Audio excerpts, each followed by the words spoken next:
Welcome to meeting news. నేను ప్రసాద్.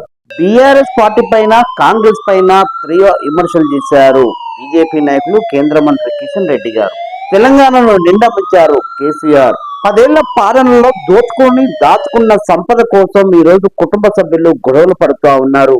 ఆ గొడవలతోనే ఈ రోజు తలా ఓ దిక్కుకు వెళ్లారు. ఎందుకు ఇలాంటి ఘాటైన విమర్శలు చేశారు కేంద్ర మంత్రులు కిషన్ రెడ్డి గారు? తెలంగాణ ప్రజలని బానిసలాగా చూశారు కేసీఆర్. పోరాడి సాధించుకున్న తెలంగాణ కోసం నీళ్లు, నిధులు, నియామకాలు ఆ 3 కూడా తెలంగాణ కుటుంబానికి, వాళ్ళ కుటుంబం కోసమే వాళ్ళు పోరాటం చేశారు అన్న విధంగా మార్చుకున్నారు కేసీఆర్. 10 ఏళ్ల పాలనలో అప్పుల రాష్ట్రంగా అప్పుల కుంపటి తెచ్చి రాష్ట్రాన్ని రోడ్డు మీదకి తీసుకొచ్చిన ఘనత కేసీఆర్ గారికి దక్కిందని ఆయన ఘాటైన విమర్శలు చేశారు కేంద్ర మంత్రి కిషన్ రెడ్డి గారు. అప్పుడు కేసీఆర్ దోచుకున్నాడు, ఇప్పుడు రేవంత్ రెడ్డి కూడా దోచుకుంటున్నాడు. కాంగ్రెస్ నాయకులు ఎవరికి దొరికింది వాళ్ళు దోచుకొని దాచుకుంటున్నారు.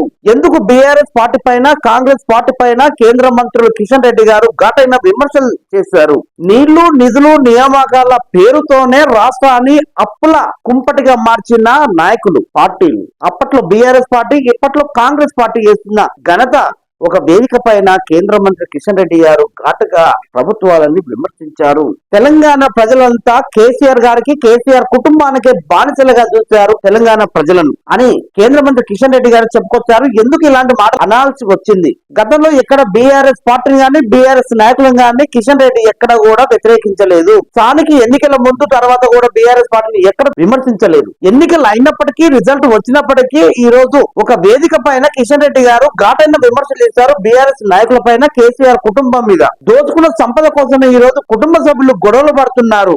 అందుకనే కల్వకుంట్ల కవితను బయటకు పంపించే ప్రయత్నాలు జరుగుతున్నాయి, పంపించారు కూడా. కేవలం ఆస్తిలో వాటా అడిగినందుకే కవితను బయటకు పంపించారు. ఇది నిజమేనా?